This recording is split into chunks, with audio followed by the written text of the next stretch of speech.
Diz que tá excelente. Hoje vocês vão me ver no meu recanto. Ai, teclado aqui.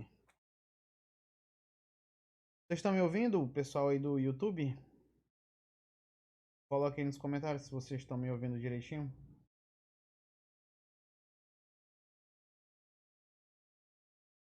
Pronto, então vamos começar, né? Ok. Ó, então vamos aqui.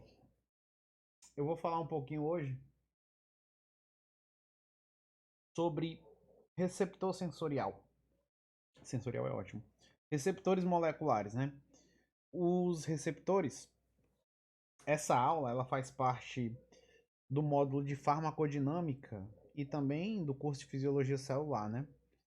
Dois cursos que eu tenho na minha plataforma. E ela mostra a importância que o entendimento para os receptores se faz necessária, né? E a gente entender como esses receptores funcionam é a base praticamente de toda a fisiologia. Peraí, dá para dar zoom aqui, né? Ah, não vou saber não. É a base praticamente de toda a fisiologia, porque é por meio dos receptores que a realidade é interpretada, né? As diferentes energias, a energia química, a energia elétrica, a energia mecânica, elas interagem com os sistemas biológicos por meio dessa interação via receptor. Então, os receptores, eles são os tradutores da realidade. É eles que traduzem a linguagem da energia. O ambiente, o universo, ele é cheio de energias. Tem fótons, tem matéria interagindo com matéria. E os receptores são as estruturas macromoleculares dos sistemas biológicos que evoluíram para perceber essas energias e gerar uma resposta bioquímica a partir dessas energias. É basicamente isso. Então vamos lá. Então vamos falar um pouquinho de proteínas receptores, né? Como eu havia dito. Eu separei aqui conteúdozinho, aí os conceitos, os tipos, proteínas canais, canais iônicos, regulados por ligandes extracelulares, receptores ionotrópicos, regulados por ligandes intracelulares, ou segundos mensageiros, né? E proteínas Gs, regulados por voltagem, regulados por estímulos mecânicos. Enzimas não vou falar, aí tinha inibição e ativação. Vou falar mais da parte de receptor, tentar detalhar um pouquinho, não sei quanto tempo vai durar essa live, não sei se uns uma hora e meia. Então aquilo que eu havia dito, os receptores, eles existem neste tocante evolutivo para traduzir essa linguagem do meio. Aí a gente tem aqui, diversos efetores ou diversos estímulos ativando esses receptores. A célula, isso aqui está representando uma célula básica, ela é constantemente agredida, estimulada, vamos dizer assim, agredida não, agressão é um tipo de estímulo, né? Ela é constantemente afetada por diversos estímulos. Então tem diversos nervos mandando as células fazerem diversas coisas. Você tem fatores humorais, fatores endócrinos, chamados de hormônios, também mandando as células fazerem diversas coisas. Você tem substratos, né? A glicose entrando na célula, interagindo, através diretamente de um GLUT4, por exemplo. E você tem outros tipos de transportes que a gente também não vai abordar aqui. Vamos abordar mais a parte de receptor. Aí que é bem farmacologia, você tem os canais iônicos, as enzimas, as proteínas. Não nos interessa, não. Então, receptor é essa estrutura aqui que fica em algum local da célula. Aqui no caso é uma representação de um receptor de membrana, um receptor transmembrana, ou seja, está na membrana, né? E ele vai traduzir esse sinal de energia, esse sinal energético. O conceito é aquilo que eu já falei, comecei falando. É uma macromolécula ou uma parte de uma macromolécula, pode ser um segmento de DNA, por exemplo, que possui a capacidade de reconhecer e interagir com uma substância química, codificar o sinal gerado pela ligação dessa substância ou que dessa interação resulte uma resposta biológica. Ou seja, é aquilo que eu falei lá no começo. Receptor é uma molécula que muda a sua atividade e gera uma mudança de atividade da célula, o que a gente chama de resposta bioquímica, ou resposta celular, ou mesmo alteração da função celular. Isso é o que um receptor faz. E as moléculas, os ligantes, as substâncias químicas que afetam esses receptores, que se acoplam a esses receptores, eles só podem fazê-lo mediante uma complementaridade. Ou seja, eles têm que ter uma similaridade estrutural no qual o ligante se encaixe no receptor. É o que a gente chama de complementaridade chave-fechadura. Apesar disso não ser uma coisa estática, como a chave, né? A chave ela acopla na fechadura, vai lá e pronto. Mas há uma mudança conformacional. Então, à medida que o ligante está se ligando no receptor, o receptor ele vai se adaptando, se acomodando para gerar uma nova conformação daquele complexo ligante-receptor. E essa nova conformação, essa nova forma, ela gera uma alteração de função. Que aí, dependendo da natureza do receptor, se ele é um canal iônico, ele pode se abrir ou fechar. Se ele é um receptor metabotrópico, acoplado à proteína G, ele vai ativar uma proteína G. Se ele é associado a uma quinase, ele vai ativar uma quinase. E assim você tem as diferentes formas de excitar a célula. Ouvindo forrozinho hora dessa. Aí você tem os receptores. Aqui eu gosto dessa classificação. Você tem os receptores proteicos de membrana, você tem os receptores intracelulares e você tem as enzimas. Virtualmente qualquer molécula da célula pode vir a ser um receptor. Praticamente qualquer molécula. A diferença é que alguns receptores ativam vias de sinalização, outros não. Alguns são só canais, outros não. Eu estou tentando falar aqui de uma maneira geral, né? Óbvio que não vou detalhar tanto quanto nos cursos, até porque não tem tempo para isso. Então, vamos começar aqui pelos receptores de membrana. Sem dúvida, uma das classes mais importantes, tanto em número quanto em tanto em termos quantitativos quanto em termos qualitativos, ou seja, tanto em número quanto em função propriamente dita, a gente tem os receptores de membrana. Os receptores de membrana, você tem os canais iônicos, então todo canal ele está numa membrana. Geralmente aqui a gente está falando de membrana plasmática. A Cleiton, eu posso ter um canal que não está na membrana plasmática? Sim, você pode ter um canal no retículo sarcoplasmático. Receptor de rianodina é um canal. Receptor de IP3 é um canal. Mas não nos interessa, né? Não nos interessa aqui.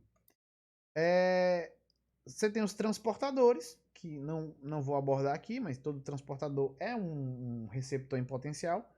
Por exemplo, quem é o receptor alvo da fluoxetina, que é um antidepressivo inibidor seletivo da recaptação de serotonina? É o CERT, o transportador de serotonina. Quem é o receptor da cocaína? É o DAT. O DAT é quem? Receptor transportador de dopamina. Então, os transportadores eles podem sim ser os receptores também. Então, o conceito de receptor é aquela molécula que recebeu a ligação de um ligante e alterou a sua função. E com isso gerou uma resposta. Pronto. Então, qualquer coisa. Um segmento do DNA pode ser um receptor. Você tem diversas coisas. Aí você tem receptores acoplados à proteína G. Mais para frente eu vou detalhar mais isso. E você tem receptores associados a enzimas. Os receptores associados a enzimas, também vou detalhar eles mais para frente. Esses dois aqui, ó, tanto os receptores acoplados à proteína G quanto os receptores associados a enzimas, eu gosto de atribuir uma denominação a eles. Eles são chamados de ativadores de via de sinalização. Então eles podem ativar uma via de sinalização específica. Aí deixa eu só desligar aqui. Isso aqui, porque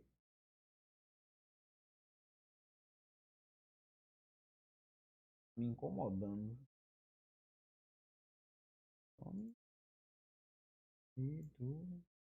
É o retorno de som, tá? Vocês não estão escutando, mas tá baixo. Mas fica zumbindo aqui no meu pé do vidro. Pronto. É isso. Ó, os receptores acoplados à proteína G e os receptores associados a enzimas, eu costumo chamá-los de ativadores de via de sinalização. Um canal iônico geralmente não ativa uma via de sinalização, geralmente, mas existem alguns casos, né? Geralmente, os receptores que ativam vias de sinalização, a gente chama eles de receptores metabotrópicos. São os receptores que alteram o metabolismo da célula. Só que, uma coisa que eu sempre falo nas minhas aulas, a gente não deve se prender a conceitos. Conceito é bom? É. As classificações são boas? São, porque nos dão uma didática, nos dão uma classificação para a gente saber o que pertence a qual família, a qual classe. É importante. Mas a gente tem que ter em mente uma coisa que eu sempre falo. A natureza, ela infelizmente não é didática.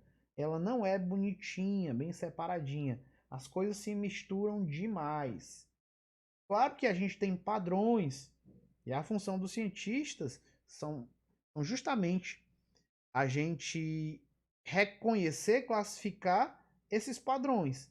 Mas mesmo dentro desses padrões, existem fenômenos ou moléculas ou qualquer coisa que seja que transita entre uma classificação e outra.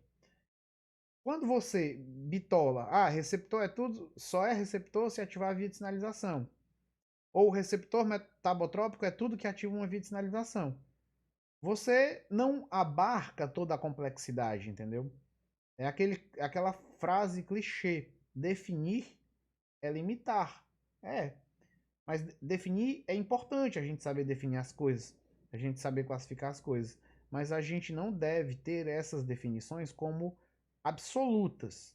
Em alguns contextos, essas definições elas podem variar um pouco, elas podem ser elásticas, essas definições, só para ter isso em mente. Então, por exemplo, canal iônico. Geralmente os canais iônicos a gente chama de receptor o quê? Receptores o quê? Ionotrópicos. E os receptores que ativam a via de sinalização são receptores metabotrópicos. Mas, Cleiton, existe algum canal que possa ativar uma via de sinalização? Existe. O receptor de NMDA, por exemplo, o receptor de N-metildeaspartato, é um receptor de glutamato, é um canal iônico, é um canal de cálcio. Só que o cálcio, além de ser um íon e despolarizar a membrana, ele também é um segundo mensageiro. Ele foi o íon MOR escolhido para transmitir informação também. O sódio, ele praticamente não tem capacidade de ativar uma via de sinalização, ele direto. Ele pode ativar uma via de sinalização por meio indireto, ativando outros processos devido à alteração da voltagem da membrana que ele resultou. Já o cálcio não. Existem diversas proteínas ligadoras de cálcio. Então o cálcio pode iniciar desde a contração muscular, quando ele se liga à calmodulina no músculo liso, a troponina no músculo esquelético.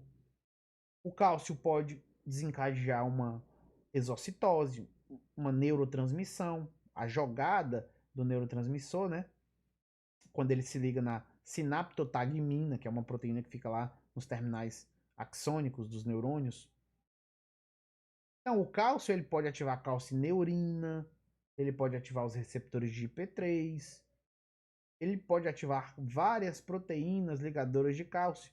O cálcio pode ativar até caspase, proteínas de morte. Então, o cálcio é um sinal desde matar a célula, uma excitotoxicidade, que a gente chama, até um fenômeno de contração muscular.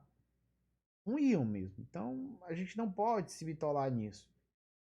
Então, canal iônico, geralmente a gente chama de quê? receptor ionotrópico, que é um canal iônico, um receptor de íons. Mas, em alguns casos, sobretudo nos canais de cálcio, eles podem também ativar via de sinalização. É isso. Então, como eu disse, ó, também podem ser classificados como receptores ionotrópicos, aquilo que é um canal. Aqui no caso, o canal está fechado, ó, o ligante chegou. Um zoom aqui. Ó, o canal chegou. O canal chegou, é ótimo. O ligante chegou, pá, se ligou, abriu. E aí o canal conduz o íon em questão. É o sódio, é o potássio, é o cálcio, não sei. Esse é um receptor ionotrópico. Quais são as características de um receptor ionotrópico? Você tem ó, o ligante se liga no receptor, o qual é um canal, associados com alterações de potencial de membrana, ou seja, ou é uma despolarização, a diminuição do potencial de membrana, tirar a polaridade, despolarizar, ou é uma hiperpolarização, aumentar a negatividade da membrana, aumentar a diferença de potencial da membrana. Então, geralmente, o que os canais iônicos faz, com exceções dos canais de cálcio. Efeito rápido. Então, é um efeito de milissegundos, de nanosegundos, muitas vezes, microsegundos. E eu tenho os receptores metabotrópicos. Ó. Os receptores metabotrópicos. Vou digitar o ponteiro. Os receptores metabotrópicos, gosto de dizer que eles levam a uma alteração metabólica profunda, a uma alteração de vias de sinalização específicas.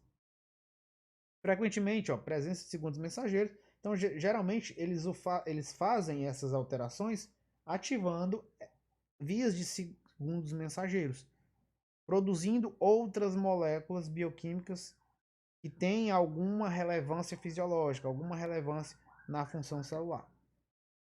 Eu não tava nem com sono, só foi começar a falar que deu um sono. Ô sono da porra. Fome e sono. Efeito. Acho que é porque tá muito escuro aqui.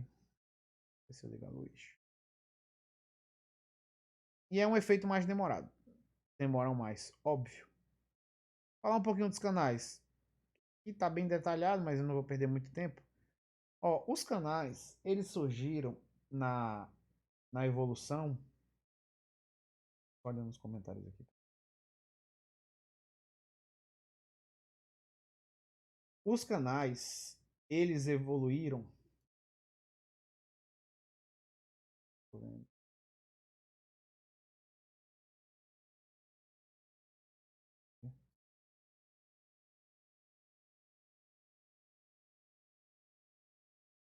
Peraí que eu tô só ajeitando pra ficar fácil. Ó, quem não deu like aí no YouTube, se puder dar o like só pra fortalecer. Então, os canais iônicos, eles surgiram para resolver uma problemática. Que problemática é essa? Eu queria subir isso aqui, né? Que problemática é essa? Fazer com que moléculas polares passassem através da membrana que é apolar. Então lá, quando formaram-se os primeiros coacervados, aquelas estruturas com uma bicamada lipídica, essas bicamadas lipídicas, esses lipossomas, eles não tinham proteínas na membrana. E aí a evolução foi selecionando algumas estratégias que evoluíram para resolver esse problema. A fisiologia celular é uma eterna luta, e a bioquímica também, é uma eterna luta para resolver problemas de sobrevivência. A célula lança mão de diversas estratégias. As que se adaptam bem, elas evoluem, a gente chama de homeostase. E algumas não se adaptam tão bem. Elas sofrem más adaptações e a gente chama de doenças. Então as doenças surgem quando essas estratégias de adaptação, elas não são bem sucedidas e a longo prazo elas podem comprometer a sobrevivência daquele sistema biológico. Mas elas, no início, elas surgiram com boas intenções. Então, toda doença, digamos assim, fora algumas de cunho genético, né? Elas surgem com boas intenções.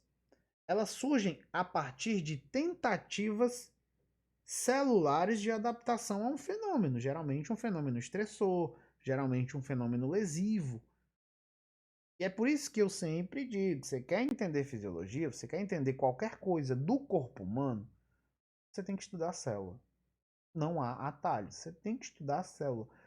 Você tem que estudar fisiologia celular como quem bebe água, se você quiser ter um entendimento maior do corpo humano. Não há, nada acontece fora da célula, praticamente. Quando eu digo nada, claro que tem eventos que ocorrem fora da célula, né? Óbvio. Mas vocês entenderam. E aí, a gente tem isso aqui, ó. As moléculas polares, sobretudo os íons, elas não conseguiam passar através da membrana. E aí a estratégia foi colocar o canal, ou os canais. Então, um canal nada mais é do que uma proteína transmembrana, ou seja, uma proteína que atravessa toda a membrana e forma um poro de condução de íon. É um buraco que tem permeabilidade seletiva, ou seja, não deixa passar qualquer coisa, deixa passar. Aí você tem permeabilidades mais seletivas que outras. Você tem um canal, você pode ter um canal só para sódio, ele só deixa passar sódio. Você tem um canal só para potássio, só deixa passar potássio. Como você tem canais mais, né, promíscuos, canais mais indiscriminados. A gente pode chamar canais de cátions não seletivos.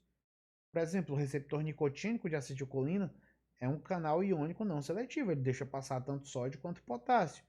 Porém, quem predomina é o sódio, entendeu? Por N motivos. Aí você tem as forças. Algumas forças mandam o sódio entrar, outras forças mandam o potássio sair, outras forças mandam o potássio entrar, outras forças mandam o cloreto entrar, outras mandam o cloreto sair. Quem é que ganha? A resultante. A resultante de forças que incide sobre o sódio são forças de influxo, são forças que o mandam entrar. A resultante de forças do sobre o potássio são forças que o mandam sair, são forças de efluxo. E o cloreto vai depender do tipo celular. O cloreto às vezes ele pode entrar, às vezes ele pode sair. A gente costuma dizer em eletrofisiologia que o cloreto é um estabilizador de membrana. Enfim, mas isso aí é outra discussão. O sono da porra, meu irmão. Eu nem tenho sono hora dessa. Enfim. Ó, só para vocês verem a riqueza de possibilidades de canais. Então eu tenho diversos canais. Olha aqui, ó. Os canais CNGs, que são os canais ativados por nucleotídeos, o IF, ó, canais HCN, canais KV, canais de potássio, dependendo de voltagem, K2P, outros canais de potássio, canais de potássio ativados por cálcio, canais de potássio com retificação de influxo, os canais de potencial transiente, os TRP, os TPCs, os naves, os canais de sódio tradicionais, os canais de cálcio. De longe você pode perceber que quase metade, ó, de todos os canais, ó, daqui até aqui, ó, são canais para potássio. Então, de longe, a maior diversidade de canais iônicos é para potássio. Você tem diversos. Só o coração ele expressa mais de 15 tipos de canais de potássio diferentes. Então, o coração é fodido em termos de canal. Por isso que o potencial de ação do coração não é um processo tão simples. Você pode ver resumido, eu até resumo nas minhas aulas e tal. Mas se você for estudar os potenciais elétricos do coração à luz de todos os canais que são expressos lá, vira uma coisa bem complexa.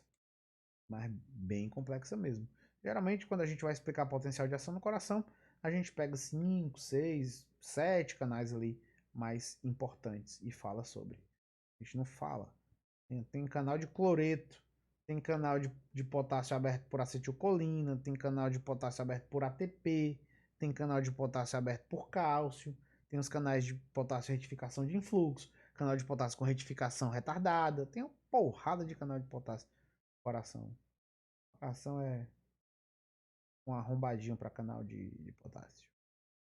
Aqui, ó, você tem a classificação estrutural, ou seja, de acordo com a estrutura, né? Ora, ora, temos um Sherlock Holmes aqui. Você tem 3 tipos básicos de canais, segundo a sua estrutura. Ou eles são tetrâmeros, ou eles são pentâmeros, ou eles são hexâmeros. Ou seja, ou eles têm 4 subunidades, ou tem 5, ou tem 6, né? Simples. Aqui o exemplo dos tetrâmeros mais conhecidos, ó. Você tem os canais de... Eita, merda. Você tem os canais de sódio dependendo de voltagem, você tem os canais de cálcio dependendo de voltagem, você tem alguns canais de potássio, você tem canais de liberação de cálcio, como receptores de rianodina. Os canais pentâmeros, o maior representante sem dúvida, receptor nicotínico de acetilcolina, receptor GABA-A também, receptor do GABA, receptor de glicina. E os hexâmeros geralmente são canais das junções gap, são as chamadas conexinas, né? Então, ó, são as possibilidades estruturais em relação a canais. Mas isso aqui não importa tanto, isso aqui a gente não precisa saber tanto, não. A gente precisa saber mais as funções dos canais do que as estruturas em si. A não ser alguns canais específicos. Aqui são as subunidades. Também vou falar de maneira rápida, porque o foco nem é canal em si, apesar de canal também ser um receptor, né? Os receptores ionotrópicos. Ó, você tem subunidades, aí você tem subunidades que formam um canal, por exemplo, aqui, ó, é um pentâmero, ó, 1, 2, 3, 4, 5. Aí você tem as alças desses pentâmeros, né? E você tem as subunidades regulatórias. Tá aqui, ó, esse aqui já é um tetrâmero, ó, 1, 2, 3, 4. Tem 4 subunidades alfa, uma beta e uma gama. Então esse canal aqui, ele tem 4 subunidades iguais, a gente chama isso de homotetrâmeros, 4 subunidades iguais, e tem 3 diferentes, uma alfa, uma beta e uma gama. Então também é um heterotrímero, tem 3 subunidades diferentes.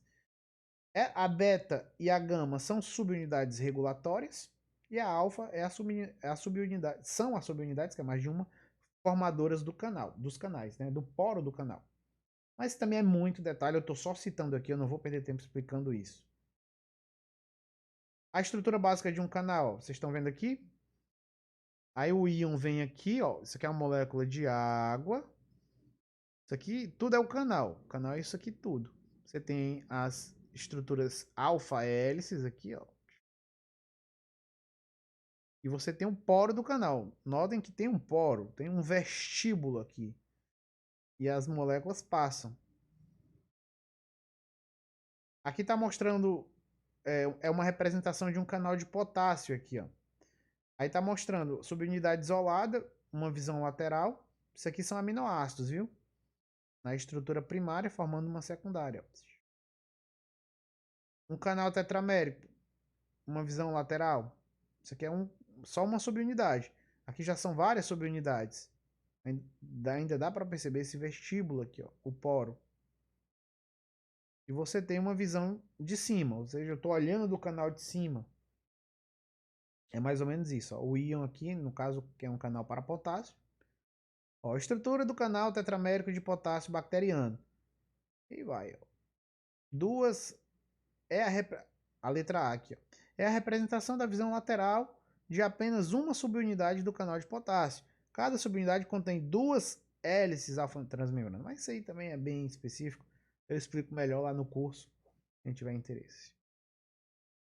Uma representação um pouco mais lúdica, um pouco mais didática. Mostra as hélices, ó. Uma subunidade, isso aqui, ó. Isso aqui é uma subunidade, isso aqui é outra subunidade. Aí teria uma outra aqui na frente e uma outra lá atrás. Entendeu? São 4 subunidades esse exemplo aqui, né? Aí o íon interagem com os grupos oxigênio, com as oxilas aqui de alças. Ó. Essas alças aqui a gente chama elas de LCP e elas formam a alça de seletividade. Ou seja, é a partir da interação delas com o íon que vai dizer, olha, esse íon passa, esse íon não passa.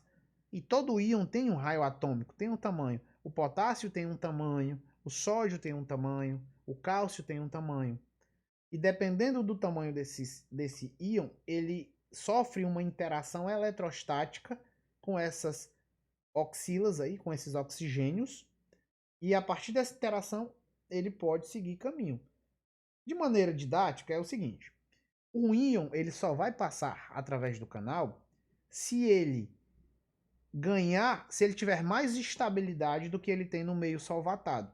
Os íons nas soluções aquosas, eles estão solvatados, eles estão formando uma rede com as moléculas de água, com o solvente, no caso, né?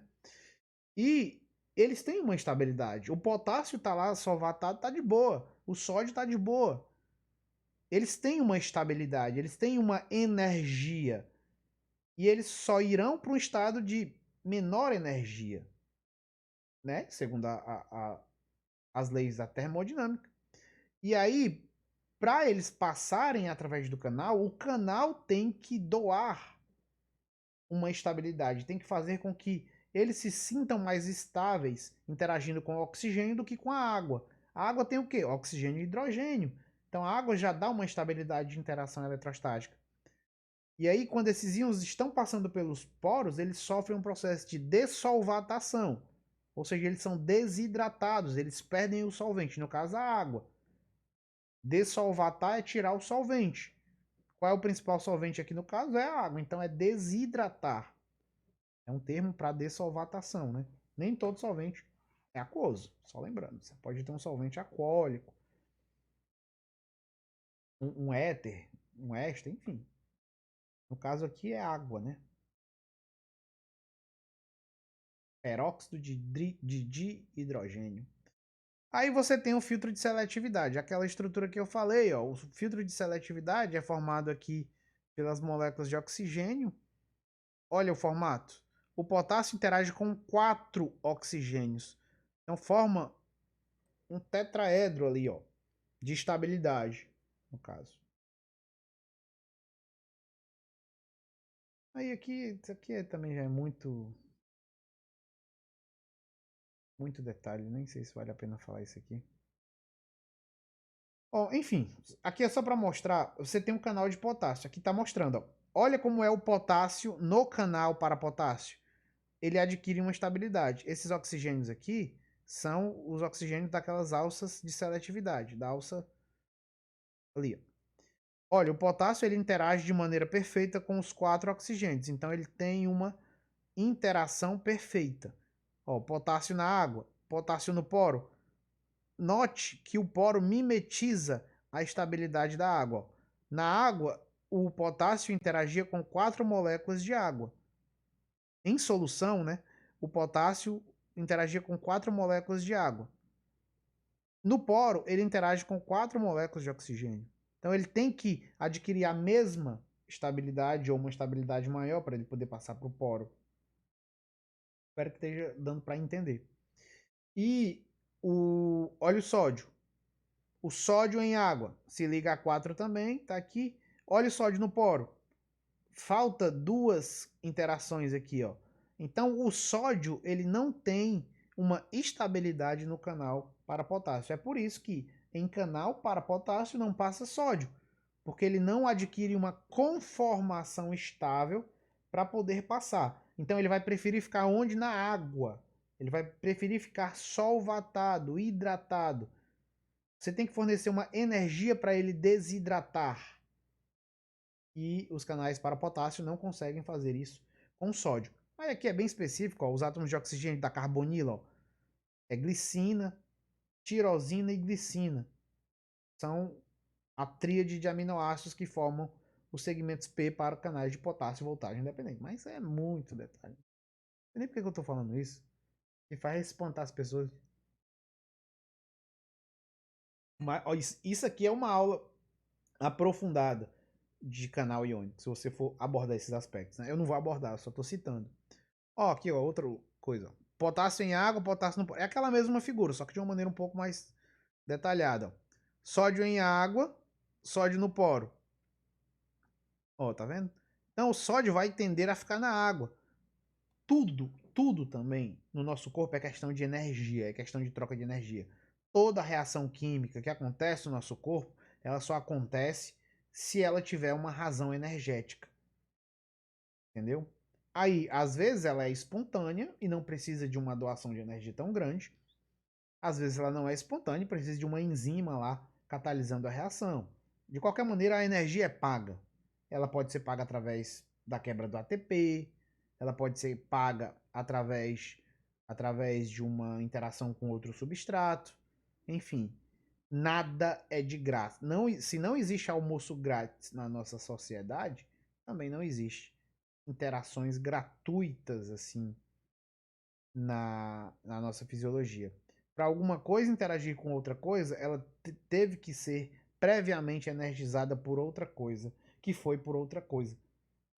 Nem que volte para a luz do sol, para a fotossíntese, mas em algum momento houve aí uma energização.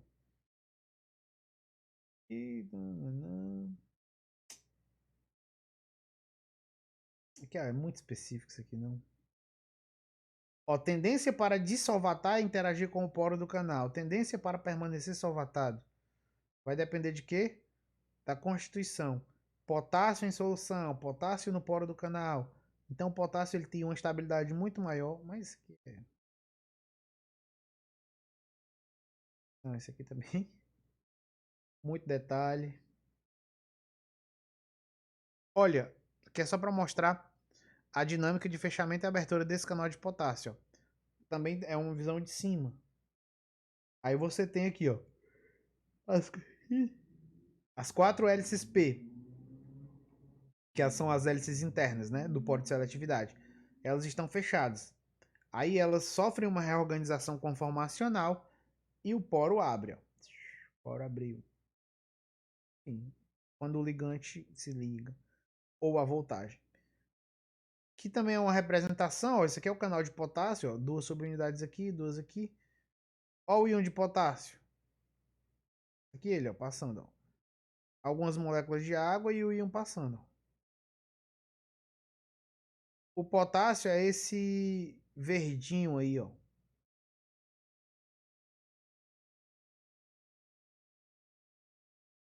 Ó, o potássio. Chega solvatado, perde a solvatação, interage com o canal, com os poros do canal e passa. Chega no meio. Então, novamente, é uma troca de energia. O potássio tem uma energia em solução. Para ele passar pelo poro, ele perde essa energia, ele abandona essa energia em troca de uma nova energia que o canal vai dar. E aí, quando ele sai do canal, ele é de novo solvatado. E você pode perguntar, Clerton, mas ele perde a energia aqui, beleza, aí ele interage com o canal. Mas aí depois ele vai voltar para o estado normal. É, mas justamente porque ó, ou o potássio que está embaixo, que está passando, ele empurra o potássio da frente por uma repulsão eletrostática. Então é uma coisa de uma. Quando você estuda nestas profundidades, você vê que o negócio é uma engenharia perfeita, entendeu? O corpo humano, na minha opinião, ele é perfeito. Ah, mas tem várias doenças, tem vários problemas. Foda-se. Tem problemas. Né? Não é porque ele é perfeito que ele não tem problema. Frase meio paradoxal, né? Tô falando perfeito em termos de concepção, em termos de design, em termos de. Claro que tem defeito, né? Perfeito que eu digo de maneira geral. Que ele tem uma lógica molecular. As coisas têm um sentido. É por isso que eu digo que a fisiologia ela é muito melhor do que a anatomia. A anatomia não tem lógica. Por que o nome desse músculo aqui é bíceps? Foda-se, porque deram, tem uma lógica. É o nome dos músculos. Ah, mas às vezes o nome reflete uma forma, uma estrutura, uma origem, uma inserção, não sei o que e tal. Beleza, algumas coisas. Mas na fisiologia, tudo tem um padrão, tudo tem uma mobilidade, tudo tem, né? Uma lógica mesmo. Uma razão de ser. A gente chama uma finalidade, a gente chama isso de teleologia. É o estudo da finalidade das coisas. Então, as reações da glicólise têm uma lógica, as reações do ciclo de Krebs, o sistema renina-angiotensina, os barorreceptores, o mecanismo de contracorrente dos rins, a secreção de hormônios do TGI, a digestão de uma proteína, a oxidação de ácido graxo, entendeu? Tudo tem uma lógica. E é muito legal quando a gente estuda a fundo e a gente vê o quão intricada são as coisas. É muito foda. Eu não sei como é que tem quem não goste, mas nem todo ser humano tem bom gosto, né? Não vamos, não vamos criticar. Ou vamos criticar, né? Foda-se.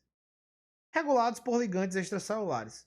Aí você tem, ó, os ionotrópicos, como eu havia falado. Regulados por voltagem, regulados por ligantes intracelulares, segundo os mensageiros ou proteína G, e os regulados por estímulos mecânicos. Essa é a classificação que eu mais gosto de fazer.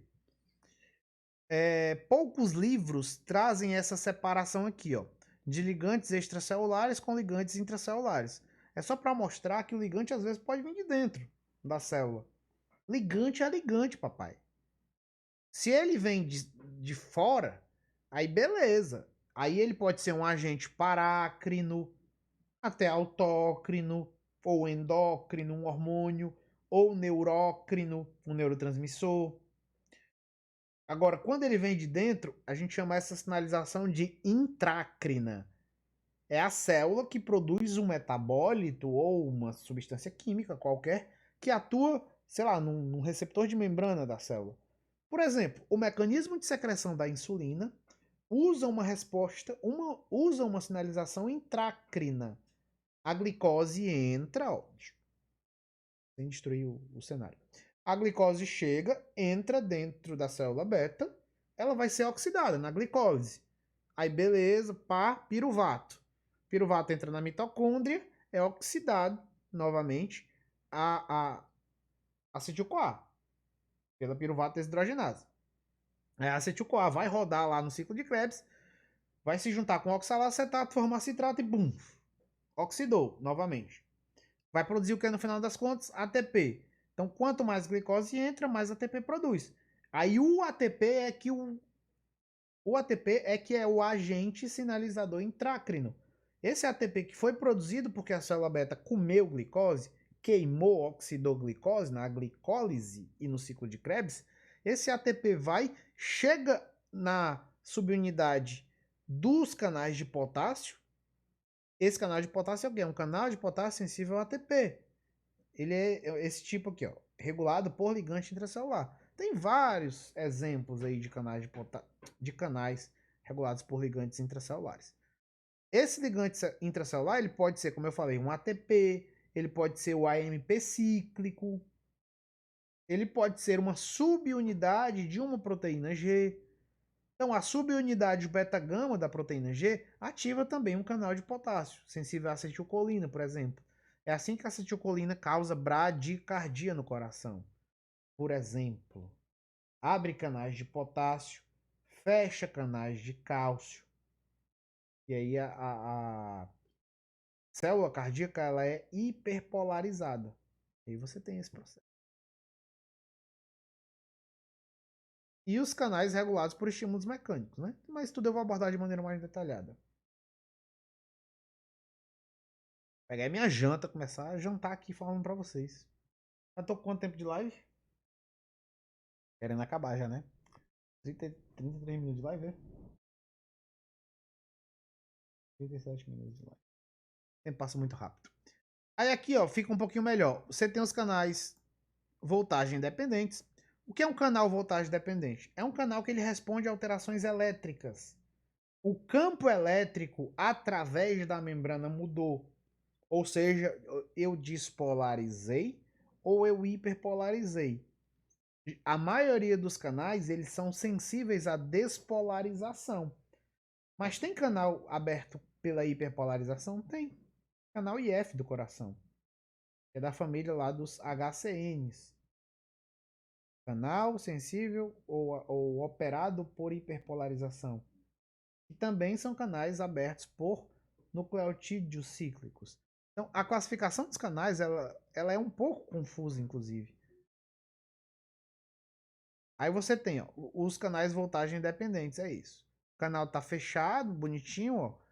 A membrana polarizada, positiva fora, negativa dentro. Aí ela despolariza, notem que a polaridade foi reduzida, e aí abriu.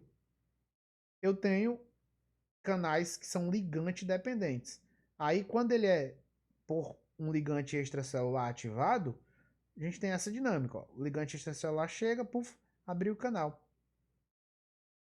E a gente tem o canal ligante dependente por um ligante intracelular.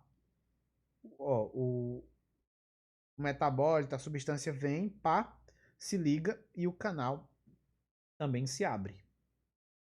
E eu tenho canais mecanodependentes. O canal mecanodependente é pelo estresse. Como é que eu sinto um toque na minha epiderme? Então, meu dedo tá vindo aqui, ó, pá, ele deforma minha epiderme. Essa deformação vai empurrar os receptores sensoriais, corpúsculos de Meissner, Pacini, Ruffini, Merkel, bulbos de Krauser, terminações nervosas livres. Todos esses receptores sensoriais, em suas membranas, têm receptores moleculares. Isso aqui que eu estou falando são receptores moleculares. E aí, no caso, você tem canais ativados mecanicamente. Então, quando a membrana plasmática do receptor do neurônio é deformada, é empurrada pelo dedo, ó, aí você tem a deformação da membrana, né? E você tem o citoesqueleto puxando algumas coisinhas nesse canal e o canal abre. Então, a audição é um tipo de é um tipo de é um tipo de resposta sensorial ativada mecanicamente. A audição, o equilíbrio e o tato são os três grandes são as três grandes sensações ativadas por ondas mecânicas. A audição é ativada por ondas mecânicas de ar. Então é o ar, a vibração das moléculas de ar.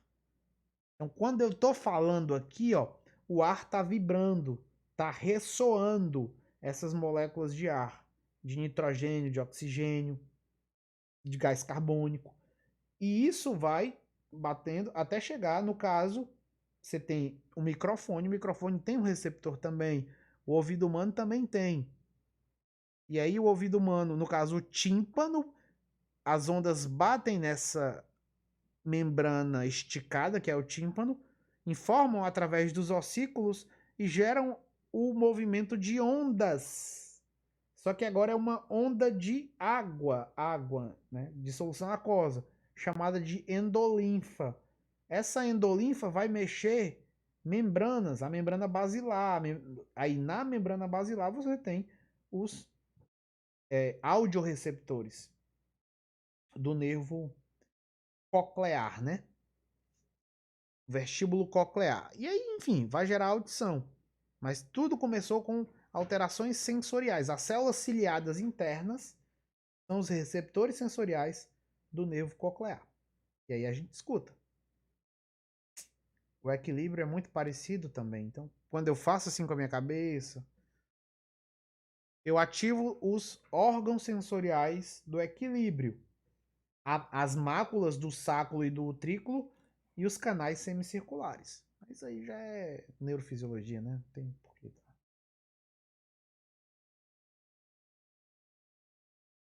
É isso. Eu vou detalhar mais um pouquinho, ainda vou. Eu não dormi antes, né? Aí eu tenho os canais regulados por ligantes. Extracelular, né? Aqui no caso é aquilo que eu mostrei, ó. Tá fechado, o ligante chega e o abre. Tem aqui senão. Ó, a figura vai mostrar melhor. O ligante chegou, alterou a... Voltar do começo. O ligante chegou, alterou a conformação do canal, o poro abriu e o íon passou. Então aqui é um exemplo clássico de receptor ionotrópico. É sinônimo de canal regulado por ligante extracelular. Então são sinônimos. Receptor ionotrópico é sinônimo de canal iônico regulado por ligante. No caso, extracelular, né? E aí vai. Aqui um outro exemplo de receptor ionotrópico é o canal GABA-A. Ele é um pentâmero, tem 5 subunidades. 2 subunidades alfa, 2 beta e uma gama. Sendo que você pode variar, e você tem 6 isoformas de subunidade alfa. Você tem 3 isoformas de subunidade beta. Você tem algumas isoformas gama, 3 gamas. Aí você tem delta, epsilon, teta, pi. Então você tem várias isoformas de subunidades. E é isso que confere, também já expliquei em outras aulas, sobretudo em aulas que falam da neurotransmissão GABAérgica, que isso serve justamente para você ter diversas funções. Então, quando um canal ele tem várias isoformas, isso serve para o encéfalo, no caso, né, falando de receptor de neurotransmissor, o encéfalo ter uma estabilidade diferente. O córtex pré-frontal, ele tem que ter um grau de estabilidade X, o meu córtex parietal outro, o meu córtex occipital outro, o meu córtex temporal outro. Então, o córtex, o encéfalo como um todo, ele não pode ser ativado da mesma maneira. Alguns neurônios são mais sensíveis que outros, alguns neurônios disparam. Então, quando eu falo, alguns neurônios corticais meus são mais sensíveis à voz. Alguns são mais sensíveis à altura da voz. Então, se eu falo muito alto, se eu falo muito baixo. Alguns neurônios são sensíveis à minha cadência. Se eu falar assim, porque se eu falo assim também. Então, tem vários tipos de neurônios fazendo. A visão é a mesma coisa. Tem neurônios que dão as cores. Tem neurônios que colocam os movimentos. Tem os neurônios que desemborcam a cena, a gente enxerga de cabeça para baixo. Já também discuti isso naquele post que eu fiz sobre as cores. Eu disse que não existe cor no universo e não existe. Existe onda. Existem comprimentos e frequências, amplitudes de onda. Cor quem dá é o cérebro. Entendeu? A cor não existe na natureza. Dizer que a cor existe na natureza é a mesma coisa de dizer que a dor existe na natureza. Não. Meu braço está aqui. Eu só sinto dor se uma faca cortar. Se eu pegar a faca e eu cortar no ar, eu não sinto dor. Porque a dor não está na faca. Ah, mas a dor está na lesão. Também não. Se eu tomar um analgésico, um anestésico, eu não vou sentir dor. Então a dor não está na lesão, porque a lesão vai continuar. A dor está aqui, ó. A dor está no cérebro, como tudo praticamente. A realidade é criada no cérebro. A realidade física é montada. Nosso cérebro ele pega pedaços de informações, de energias e vai montando a realidade. É por isso que tem muita gente fazendo merda. Porque já é difícil o nosso cérebro interpretar a realidade de uma maneira. E aí, meu amigo? A coisa mais difícil no mundo em geral, é interpretar. Por isso que duas pessoas veem coisas diferentes. É bom? É bom. Os grandes avanços da humanidade foram feitos. Einstein olhando para a luz teve uma percepção. Einstein olhando para o infinito, Newton olhando para o infinito, o cálculo infinitesimal, o cálculo diferencial integral que Newton e Leibniz chegaram a ele, foi toda vinda inicialmente da imaginação. Galileu ficou viçando, olhando para o céu, o que aqueles astros são? Foi a imaginação. Johannes Kepler, para descrever matematicamente o movimento dos astros, também teve muita imaginação. Einstein já dizia, a imaginação é mais importante que a inteligência. E é, de fato. Quantas pessoas inteligentes você tem aí?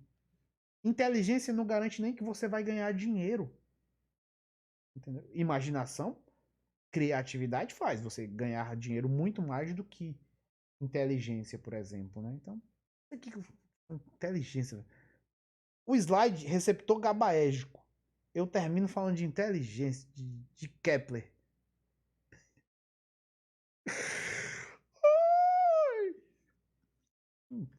Doido mesmo. Receptor nicotínico de acetilcolina. O receptor nicotínico de acetilcolina, ele também é um receptor extremamente aí espalhado pelo córtex, né? Ele é um pentâmero, tem 5 subunidades, aí tem várias isoformas também. Ó, tem o homomérico, heteromérico, mas isso aí também é muita visagem, eu não vou perder tempo com isso não. É um canal iônico, é um receptor ionotrópico. Isso aqui nos interessa mais. Olha a estrutura dele, ó. Uma cristalografia por difração de raio-x aqui, ó. Essa técnica foda. Queria ter um microscópio desse. Se eu for bilionário, talvez eu compre um. Talvez não, eu tenho na minha garagem. Ó aqui, ó. Mostra a topografia desse canal. Ó, ele tem uma região extracelular aqui, ó. Tem uma região transmembrana e vai afinando, vai afunilando, ó. E tem uma região interna, uma região citoplasmática. Isso aqui é só para deixar passar sódio e potássio. Que é a representação dele. Muito foda.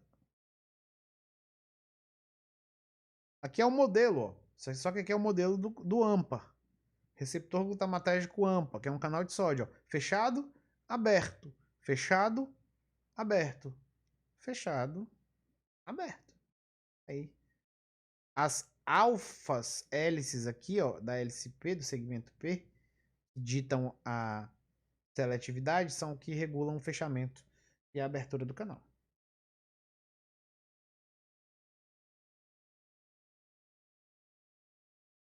Canal regulado por ligante intracelular.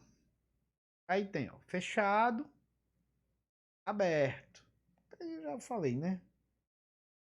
A diferença é que o ligante vem de dentro, né? Como diria o cearense, aí dentro, vem de dentro. Aqui é um exemplo, ó, um canal regulado por proteína G. Então, você tem o receptor acoplado à proteína G, que já vou falar dele. Ele ativa a proteína G, né? E alguma subunidade dele vai ativar uma enzima. E essa enzima vai produzir, por exemplo, a anilato ciclase, produz AMP cíclico.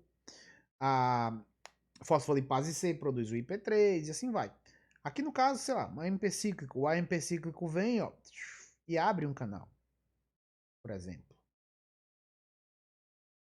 Logo, os receptores metabotrópicos, eles podem ativar canais iônicos de diversas maneiras, ó. Aqui no caso, tem 3 grandes maneiras. De uma maneira direta, no caso, o receptor acoplado à proteína G, ó, subunidade alfa vem aqui, pá. A subunidade beta-gama, ou de maneira indireta por uma enzima efetora produzida aqui. É isso. Canais regulados por voltagem. Aí os exemplos são aqueles canais clássicos, canal de sódio, de um neurônio gigante de Lula, um neurônio tradicional, e o canal de potássio.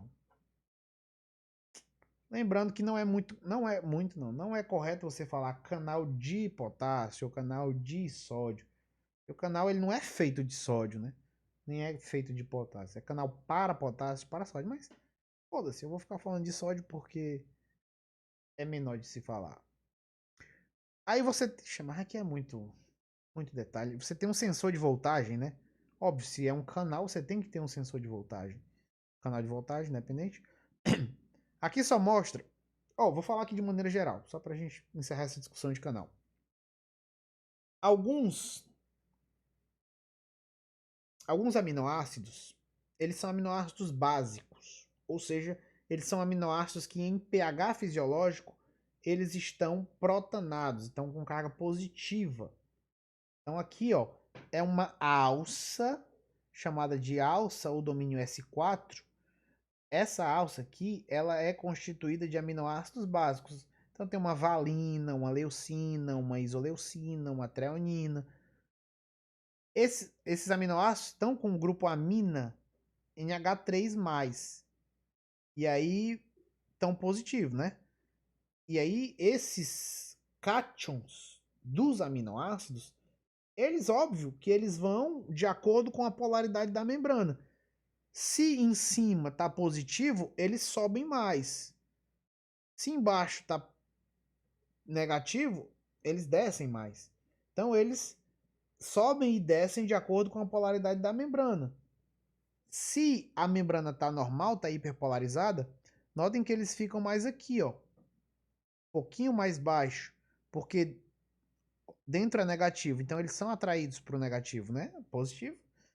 Quando a membrana despolariza, eles sofrem uma repulsão do lado interno. Então eles sobem. Quando eles sobem, o poro do canal se abre. Então é assim que a célula sabe que houve uma mudança da polaridade da membrana. Só para dizer que eu não falei. Ó, essa figura é bem melhor. Ela mostra, deixa eu dar um zoom aqui, ó. Ó o canal fechado. Ó, que é o canal fechado, canal de sódio aqui, sódio normal. Aqui é aqueles segmentos S4 que eu falei, ó. São segmentos ricos em aminoácidos positivos, em aminoácidos no pH fisiológico, no pH do líquido extracelular, estão positivos. Aí eles estão mais embaixo, tá vendo o formato deles, ó? Formato mais assim. Assim. Aí, quando há uma despolarização, ó, aqui é no repouso. Então, se está no repouso, dentro está negativo e fora está positivo. Quando há uma mudança na polarização, dentro fica positivo, porque, sei lá, o sódio entrou, outros íons positivos entraram. E aí você tem aqui, ó, essas subunidades, esses domínios S4, eles são repelidos para cima. Quando eles sobem, ele se afasta. Ele está aqui, ó. Quando ele sobe, ele se afasta. Quando ele se afasta, abre o poro do canal. Aí o sódio passa. E aqui a inativação aí já é outro processo. E não nos interessa. Também não nos interessa isso aqui não. Que é detalhe demais. Aplicação clínica também não nos interessa. Canais regulados por estresse mecânico. Tá aqui, ó. Canal estresse mecânico, o canal regulado por estresse mecânico, ele está acoplado aqui a alguma estrutura do citoesqueleto. Pode ser uma fibrina, pode ser uma actinina, uma actina, alguma proteína que forme fibrilas. E aí você tem aqui, ó, quando essa membrana ela é esticada, o canal abre, no caso, né? Outros exemplos, ó, parece uma molinha, entendeu? O canal abre, ó, foi puxado e tal. Exemplo disso é onde falei? Na cóclea. A cóclea é o nosso órgão transdutor da audição. É aí que o estímulo se transforma de onda mecânica em onda elétrica, em onda mecânica e potencial de ação. Todos os sentidos são tradutores do mundo também. Os sentidos são os nossos receptores sensoriais. A minha visão é um receptor de onda, os meus olhos são receptores de ondas eletromagnéticas. Os meus ouvidos, os meus ouvidos são receptores de ondas mecânicas do ar. A minha epiderme é um receptor de ondas mecânicas de outra matéria, né, que não ar. Ar também. Se eu assoprar, eu sinto, óbvio. Já os sentidos químicos, a olfação e a gustação, elas percebem o microambiente químico. A olfação é para saber a química do ar. E a gustação é para saber a química do que entra no nosso corpo, que a gente chama de comida, né? Vulgo alimento. Aqui está mostrando, ó,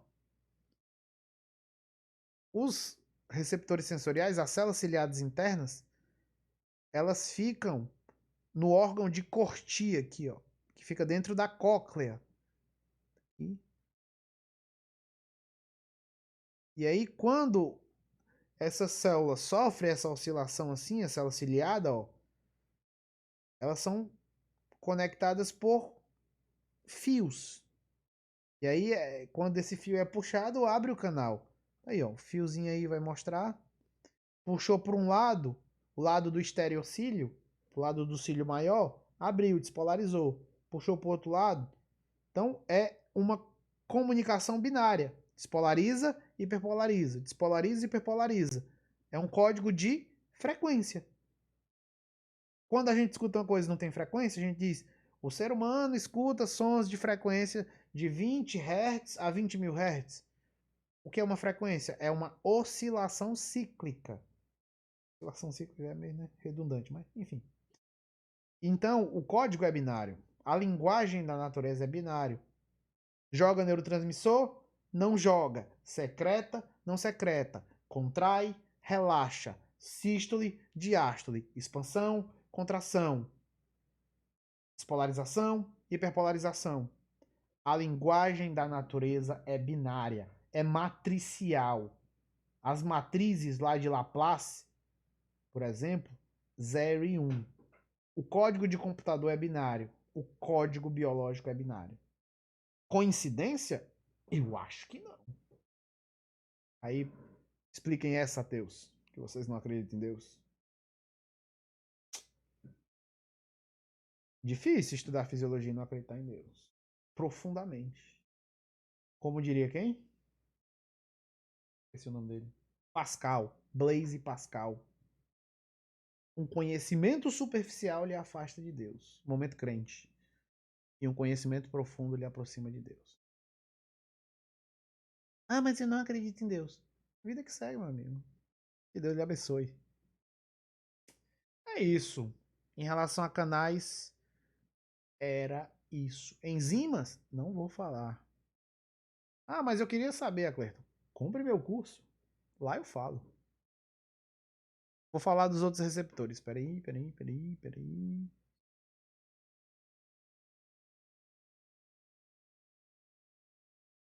Sinalização também não.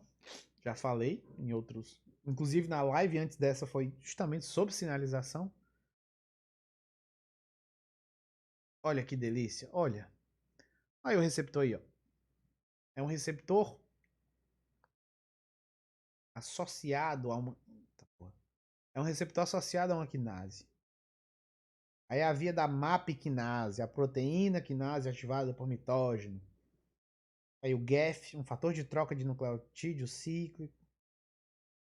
A RAF ativa a MEC ativa a ERK ativa a MAP. E a MAP estimula a transcrição que vai resultar em divisão e proliferação celular. Uma das vias do câncer. Foda. Mutações na proteína RAS, mutações na proteína MAP, mutações no receptor de EGF, que é o fator de crescimento epidérmico, resultam em cânceres. Foda. Ou doença arrombada.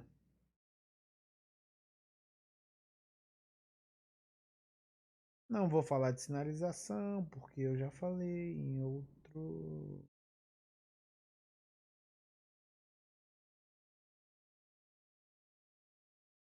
Ó, receptores acoplados à proteína G. Terminar aqui por. Vou resumir aqui. Eu não vou falar da via de sinalização da proteína G, GS, GQ, GI, G0, G11, G12. Não vou. Segundo a Constituição, eu não sou obrigado. Mas eu vou falar dos princípios gerais, né? Aqui, o conteúdo programático. Eu sempre gosto de escrever aqui antes dos cursos, ó. Estrutura, função, tipo, dessensibilização e modulação, GAFs, GIDs, GAPs. Os GAFs são os Factors Exchangers Nucleotídeos são os fatores de troca de nucleotídeos de guanosina. Os GIDs são os fatores de dissociação deles. E os GAPs são os ativadores de GTPase. Ah, eu não entendi nada que tu falou, mas eu tô só citando. Aí, sinalização. Não.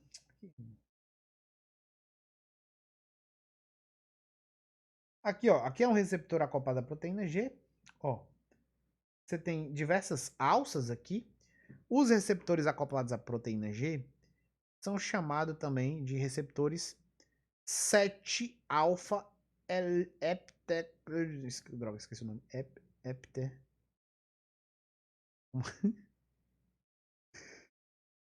Caralho, esqueci. 2, 3. Como é que fala 7? Não, esqueci. Octa, hepta. Hepta, falei certo. Heptacoidais, é verdade, que é um nome tão feio. Hexacoidais, heptahelicoidais, né? Na verdade, eu tava falando errado. Heptahelicoidais, que tem 7 alfas hélices helicoidais. É isso. O nome. Por que não bota 7 alças? Tem que botar esses nomes difíceis, né? Ó, aí eu tenho as alças H1, H2, H3, H4, H5, H6, H7. São as hélices transmembranas. São os domínios de vários resíduos de aminoácidos que atravessam a membrana. Aí eu tenho as alças extracelulares, que são 4, AE1, AE2, AE3, AE4, e eu tenho as alças intracelulares, que também são 4, C1, C2, C3 e C4. E nas alças C2 e C3 é onde as proteínas G interagem. Não confundir receptor acoplado à proteína G com proteína G. São coisas diferentes. Proteína G é uma proteína que se acopla a um receptor. No caso, o receptor acoplado à proteína G. Na verdade, nem toda proteína G se acopla a um receptor. Você tem proteínas G monoméricas. Proteína Ras é uma proteína G. A Rab é uma proteína G. Tem várias proteínas Gs aí viçando pelo citoplasma. Nem todas são proteínas G heterotriméricas. São aquelas que ativam as vias de sinalização GS, GQ, GI e tal. Só para não confundir. Aí a estrutura básica, ó, não é linear, né? Óbvio. Ó. E aí quando o ligante se liga, ó, ela sofre uma mudança conformacional. Ó. Mudou de conformação. Isso é um receptor acoplado à proteína G. Novamente, ó. O ligante veio, sei lá, podia ser a adrenalina se ligando no receptor beta 1 do coração. Podia ser. É o mesmo jeito. Ó. E aí o receptor muda, ó. E aí vai ativar a proteína G. Aqui não está mostrando a proteína G. Isso aqui é só o receptor. A proteína G estaria aqui, ó. Estaria aqui, ó. Mas ela não tá. Ela não tá mostrada aqui. Essa alçazinha aqui que está em vermelho que interage com a proteína G. Que novamente não está mostrada. E mais uma representação do receptor. Só o receptor. Ó, várias hélices. Ó, a hélice 1, a hélice 2. É uma organização não linear. E aí o ligante, que podia novamente ser a adrenalina, podia ser a acetilcolina, seu receptor muscarínico, por exemplo, mudando a conformação do receptor. Tá, porra. Proteína G, agora já tá mostrando, ó. Você tem um receptor aqui, agora é a proteína G, ela é um heterotrímero, tem 3 subunidades, subunidade alfa, beta, gama, aí ó. E é uma representação. Aqui é uma representação didática, né? Ó. E aqui já é uma representação mais próxima da realidade. Elas são adsorvidas, são pregadas na membrana por resíduos de miristoil e de geranil. São moléculas de fixação de diversos tipos de proteínas e lipídios. Ou seja, quando um lipídio quer se inserir na membrana, ficar grudada na membrana, a gente chama de proteína periférica de membrana. Proteína G é uma proteína periférica de membrana. Ela está só na face intracelular, em contato com o receptor. Ela é uma proteína periférica. O receptor é uma proteína transmembrana, é uma proteína integral de membrana. E aí essas proteínas periféricas são ligadas por resíduos de miristoíl, geranil, vai depender lá do complexo de Golgi, que é ele quem seleciona esses resíduos para inserir nas membranas das vesículas que transportarão essas proteínas, né? E aí, ó, subunidade alfa, beta, gama. Tá aqui a gama, ó. Vou tentar mostrar aqui, ó. A gama tá aqui, ó. Ligada aqui, ó, com o miristoíl, ó. A gama vem, ó. Isso aqui tudo é gama, ó. Gama. E, ó, vem até aqui. Tá vendo?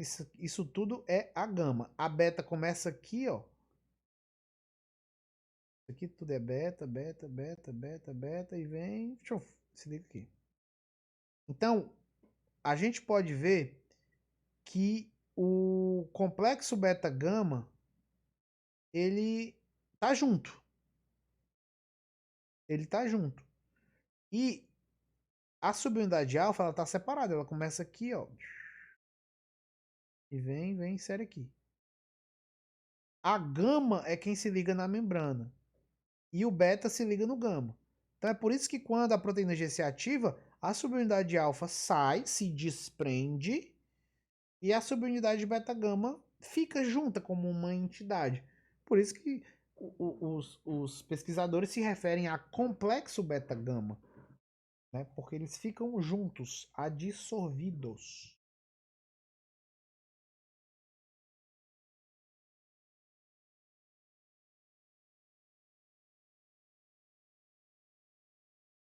Aí é uma outra representação, ó. Você tem um receptor, proteína G, bonitinha, papapá. A proteína G, novamente, algumas coisas que eu posso estar falando aqui, algumas pessoas podem não estar entendendo muito bem, porque são coisas mais profundas, são coisas mais detalhadas, e você precisa de outras coisas antes para entender isso aqui. Por exemplo, para você entender o que é uma proteína G, vou só dar um parênteses aqui. Para você entender o que é uma proteína G, você tem que entender o que é um comutador celular. A Clerton, eu nunca ouvi esse termo. Por exemplo, um interruptor é um comutador.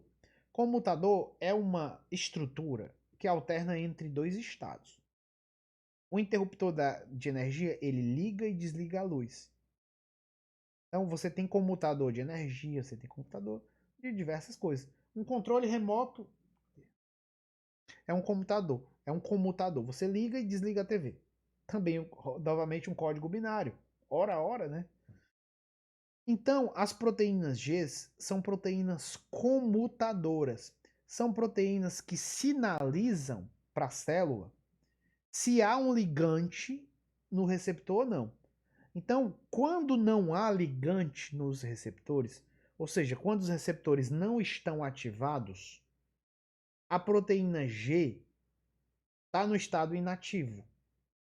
E ela, no estado inativo, ela é ligada ao GDP, o difosfato de guanosina, que é um nucleotídeo. Ó, no estado inativo, a subunidade alfa, tá aqui ela, essa mocinha aqui, bonitinha, tá ligada ao GDP, ao difosfato de guanosina. Quando o ligante chega, pá, se ligou no receptor. O receptor muda de conformação. As alças citoplasmáticas mudam de conformação.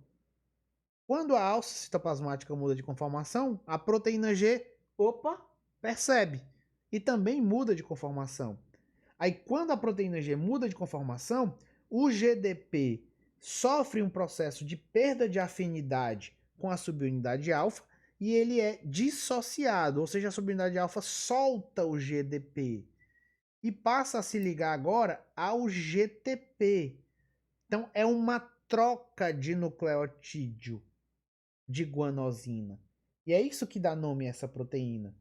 É uma proteína trocadora de nucleotídeos de guanosina. Ela troca GDP por GTP.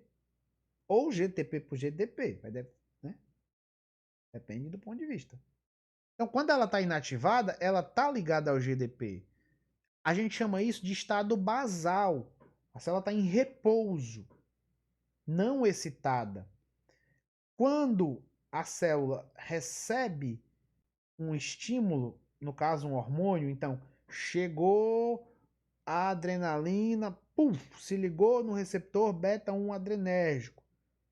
Aí a proteína G associada a esse receptor beta-1 adrenérgico, que é da família S, ela solta, a subunidade alfa dela solta o GDP e se liga ao GTP. Aí a subunidade alfa fica ativada, a proteína G fica ativada.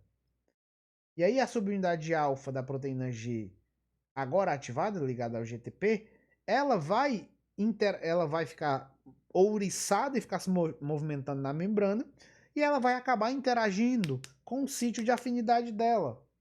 Eu estou falando de proteína GS, então o sítio de ligação da proteína GS, da subunidade alfa da proteína GS, é a adenilato ciclase. Tá aqui, é essa moça aqui, ó. A adenilato ciclase tá aqui e aí a proteína G, a subunidade alfa, se liga nela e aí a adenilato ciclase se ativa e começa a produzir AMP cíclico, o monofosfato cíclico de adenosina. E é isso. Aqui os receptores, ó.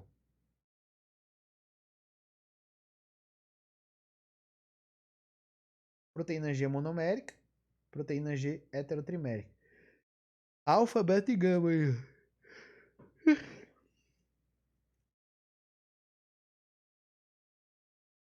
Ó, trocou o GDP por GTP e se soltou.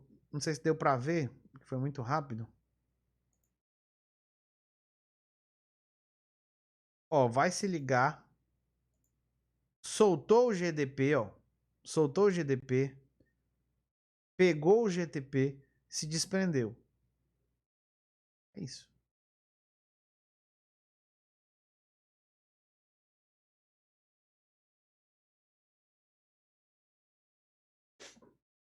Aqui é muito específico. Eu só explico isso aqui no curso mesmo. A gente chama isso aqui de reguladores da sinalização de proteína G. São agentes que aceleram ou dissociam a ligação. Tem o inibidor da dissociação do GTP, do GDP, perdão. Eu tenho o fator de troca de nucleotídeo, já citei os GAFs. Eu tenho os fatores de ativação da GTPase, enfim. Não nos interessa, não. Ó, esse é o nível de detalhe dos cursos. Ó, os diferentes GAFs, os diferentes GAPs. Não é que isso aqui não seja importante, isso aqui é importante, mas isso aqui é um nível já de pós-doutorado, entendeu? Você não vê isso na graduação. Você não vê GAF e GAP na graduação. No máximo citam. No máximo. Mas vê os tipos de GAF, de GAP, de GAF, não vê não. E, ó, os diferentes tipos, ó. O SNX, a GRK. Então, é coisa bem específica mesmo. E os tipos de proteína G? Tem proteína GS alfa, GI, GQ e G1213. Mas sem dúvida as principais são essas aqui.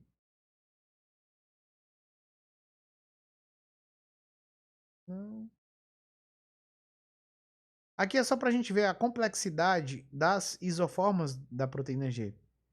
Ó, a família GS, ela apresenta três famílias, três subunidades, né? A GS normal, tradicional, a GS XL e a alfa golf. Golf é que tá lá no olfato, né? Aí a família 12 13. Aí a família GI. Aí tem vários tipos, né, de GI. Ó. Muitos tipos de GI. Família GQ. Também tem vários tipos. Tem a 15, 16, 11, Q, 14. Subunidade beta. 5. Enfim, aí vai. Juntando isso aqui, meu amigo, tem várias combinações. São várias. Se não me engano, são 20, é? 1, 2, 3, 4, 5, 6, 7, 8, 9. 17, 19. É, praticamente entre 19 e 20 tipos de proteínas G, né? Então são muitas proteínas G. A ativação, isso que eu já falei, ela é ligada, né? Ó, normalmente ela está ligada ao GDP, e aí quando o receptor é ativado, ó, ela solta.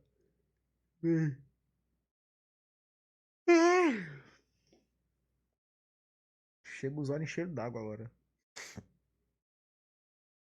Assim que eu desligar aqui, o sono passa, tenho certeza. Morrendo de sono aqui. É... Cadê? E fome, né? Já tem quanto tempo de live? 1h15. Na subunidade de alfa, solta o GDP, pega o GTP e se ativa. E vai perturbar a vida da adenilato ciclase. Enfim, mas isso aqui eu não. Ó, a adenilato ciclase, a estrutura dela.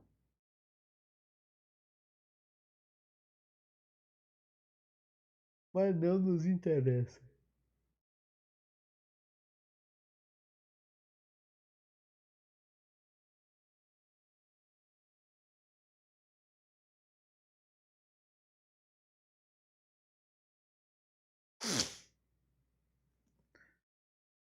Não, as proteínas G é isso. Não vou explicar detalhadamente os tipos, as sinalizações, não, que isso é para outro.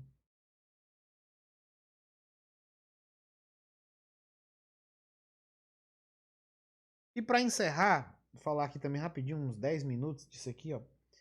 São os receptores associados a enzimas. Aí a gente tem ó, os receptores associados à enzima. A gente tem os receptores do tipo guanilil ciclase ou guanilato ciclase. A gente tem os receptores tirosina quinase. A gente tem os receptores serina treonina quinase. E a gente tem os receptores associados à quinase. São receptores diferentes. Guanilato ciclase, serina treonina quinase, tirosina quinase e receptores associados à quinase. Geralmente a JAK, né? A Just Another Kinase. Proteína JAK. Que é uma tirosina quinase. Muita gente confunde receptor tirosina quinase com receptor associado à quinase. São diferentes. Por exemplo, essa família aqui de receptor tirosina quinase é a família da insulina. A insulina tem esse tipo de receptor. Já o receptor associado à quinase tem como exemplo o receptor de GH. O receptor de GH é do tipo associado à quinase. Receptor de leptina. Então, a leptina se liga no receptor associado à quinase. Ativa a via JAK, STAT. Já a insulina não. Se liga no receptor tirosina quinase. Ah, isso aqui é muito específico também. Interação proteína-proteína. Não vou falar.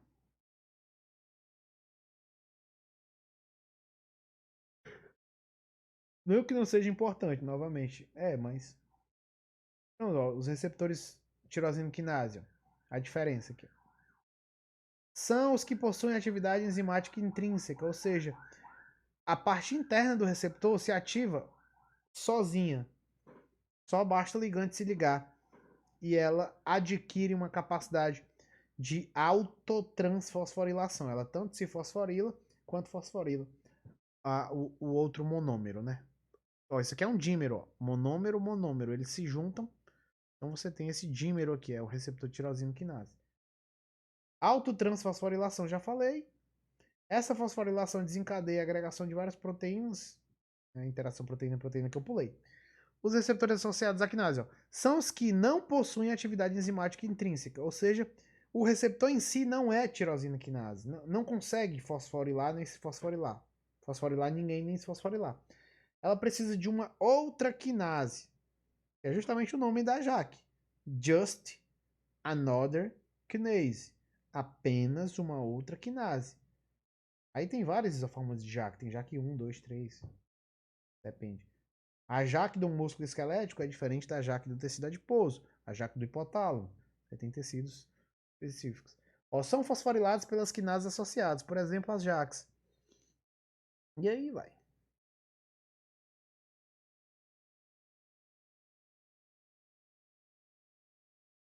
que é um exemplo de receptor.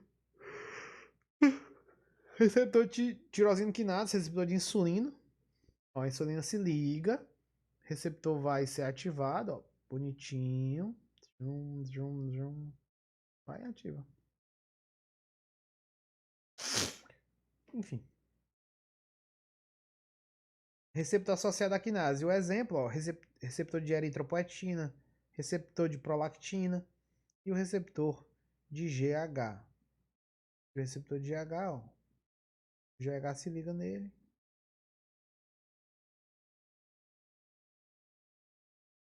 E ele ativa as funções do GH.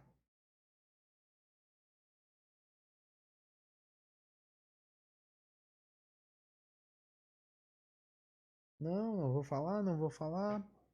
E os receptores intracelulares, para a gente fechar, né? De uma vez por toda.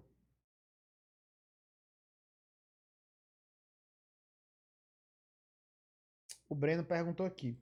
O AMP cíclico promove aumento, promove o aumento ou a diminuição da pressão arterial? Nenhum dos dois. Ou os dois. Dependendo do contexto. Dependendo do local. AMP cíclico no vaso, ele relaxa o vaso. Então ele pode diminuir a pressão. AMP cíclico no coração, ele contrai o coração e aumenta o débito, então pode aumentar a pressão. Então vai depender muito da dinâmica. Entendeu? Ó, aqui, ó, receptores intracelulares. Nós temos dois tipos de receptores intracelulares. São os receptores citoplasmáticos, que estão no citoplasma, óbvio, e os receptores nucleares. Está mostrando um exemplo, ó, receptor citoplasmático.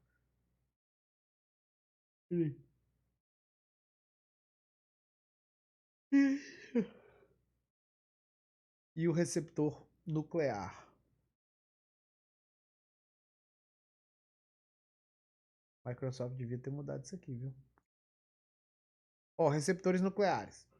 Os receptores citoplasmáticos a gente podia usar como exemplo um receptor de glicocorticoide, receptor de cortisol, ou de aldosterona, que é um mineralocorticoide. E os receptores nucleares, como exemplo, o receptor de T3 ou T4. O hormônio glicocorticoide vem, se liga no seu receptor, passa na membrana, né, porque é lipossolúvel, se liga no seu receptor de glicocorticoide, ó. Aí se separa, né? O receptor de glicocorticoide, não, mas isso aí é muito detalhe, não tem porquê. O receptor de glicocorticoide ele está associado a uma proteína de choque térmico, um HSP, a uma chaperona. Essa chaperona, que é uma proteína acompanhante, ela impede a ativação constitutiva, a ativação fora de hora do receptor de cortisol, né? E aí quando o cortisol se liga, o cortisol se desliga. Quando o cortisol se liga, HSP se desliga do receptor de cortisol. E aí o complexo hormônio receptor se dimeriza e entra no núcleo. E aí vai desencadear a transcrição de genes. Essa é a via básica dos glicocorticoides ou de qualquer receptor citoplasmático. Inicia a tradução e a síntese proteica. A gente tem aqui os hormônios tireoidianos, como exemplo, o T4, por exemplo. Aí, ó, o T4 ou o T3, né, que é mais ativo, eles entram, vêm aqui, ó, e vão se ligar lá nos seus receptores. O receptor do hormônio da tireoide, ele está dentro do núcleo. Ele não é um segmento DNA, ele é tipo uma proteína, um fator de transcrição. É um fator de transcrição que já está ali. Receptor de T3, no receptor de hormônios da tireoide. E aí quando a molécula do T4 ou do T3 se liga nele, né, o hormônio da tireoide se liga nele, ele desencadeia aí os processos de transcrição e tradução de proteínas também. É isso.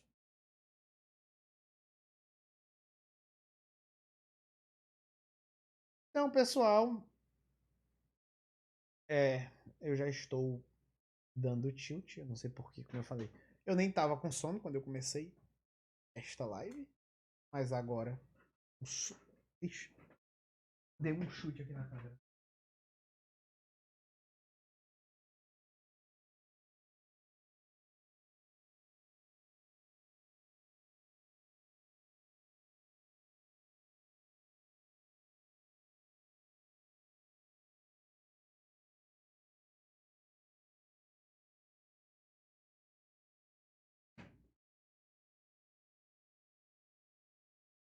Era isso que eu tinha pra falar.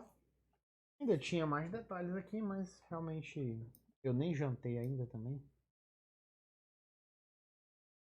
É o mesmo processo, né? Então, ver aqui agora os comentários, né? Que eu não cheguei a ver direito. Vou pegar aqui o meu zóio.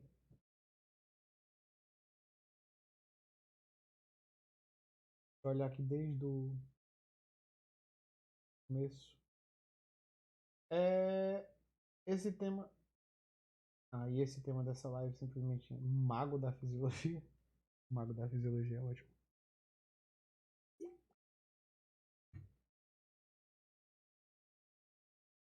É, eu ia dormir agora, mas o sextou tá diferente. Tenho aula amanhã às 6 horas, mas tudo show por aqui. Vai ficar salva? Não, acho que não vai ficar salva não. Talvez deixe salva de hoje pra amanhã e tal. Mas eu não vou deixar ela salva não. Só tá travando muito, não sei se é só aqui. Sei. Internet. Boa noite, viva Fisiologia. Ou seu porreta, porretinho. Por isso, bloqueadores do NMDA são usados como medicamentos anestésicos por diminuir a função de glutamato? Também, né? Mas os antagonistas dos receptores NMDA, eles são bem problemáticos, eles têm vários efeitos colaterais, né? Mas depende da dose também. Você tem a ketamina, por exemplo. Vai ficar gravado? Não. Professor, moduladores alostéricos, tanto positivos quanto negativos, funcionam apenas em receptores metabotrópicos? Ou existe algum que funcione em receptores ionotrópicos? Não, tanto para metabotrópico como para ionotrópico. Os benzodiazepínicos. O alprazolam, o flunitrazepam, clonazepam, todos os benzodiazepínicos, eles são moduladores alostéricos positivos do receptor GABA-A, que é um canal que eu mostrei aqui, né, no caso. Eu tô todo troncho, mas é porque por causa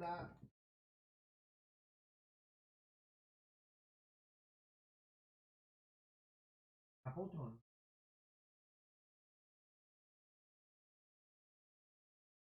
Como gravar isso?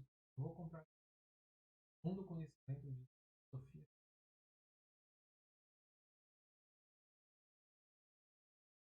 Vou ver sobre proteína. Vou fazer.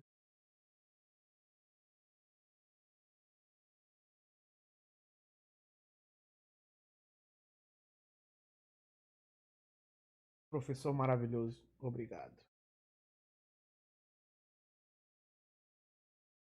Poltrona. Poltrona é confortável, mas pra ficar gravando assim, não é boa não. Acabaram os comentários no YouTube, deixa eu ver aqui no Instagram.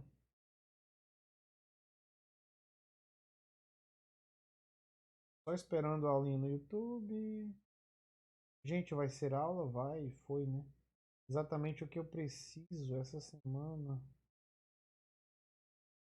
Farmacodinâmica. Ok. Sim, sim. Vamos deixar salvo. Beatriz, eu acho que não. O melhor professor. Vai dormir, homem. Brincadeira. Bipolar, né? A live da madrugada só para os fortes. Grande Aclerton. Passando para deixar um abraço. Outro abraço. O melhor professor mais top do mundo das galáxias. Palavras fortes.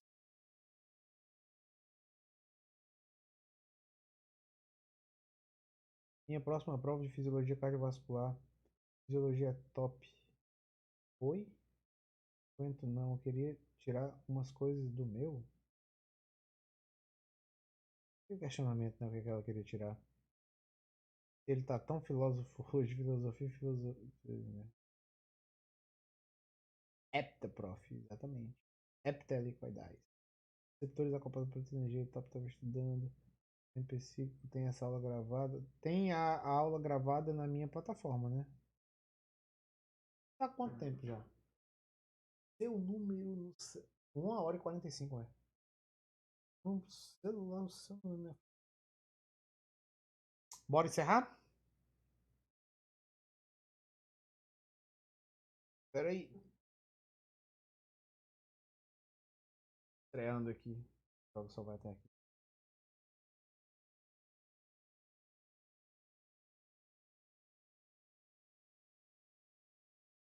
Só vai até aqui. A gente naqueles vloggers.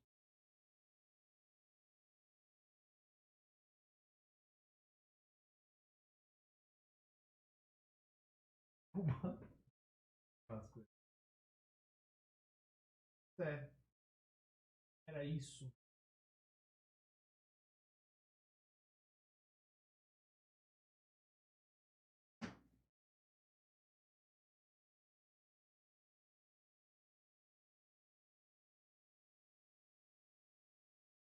Era isso. Eu vou continuar falando umas coisinhas ali no Instagram.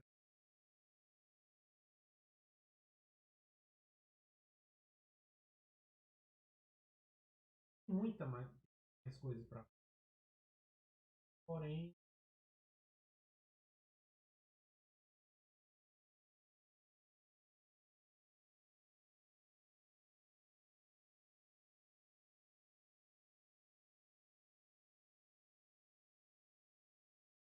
tem muito mais coisas pra falar.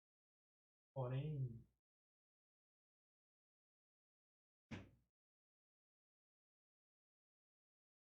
tem muito mais coisas pra falar. Eu sou isso, né? Muita informação.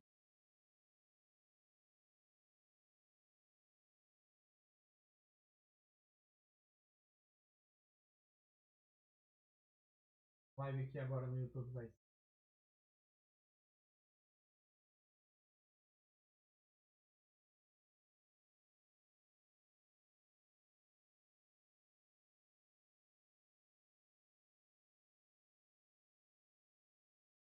ser, meu povo.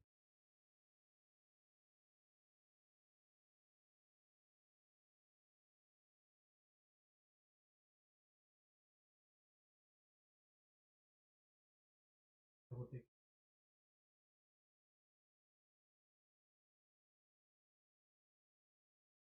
É isso.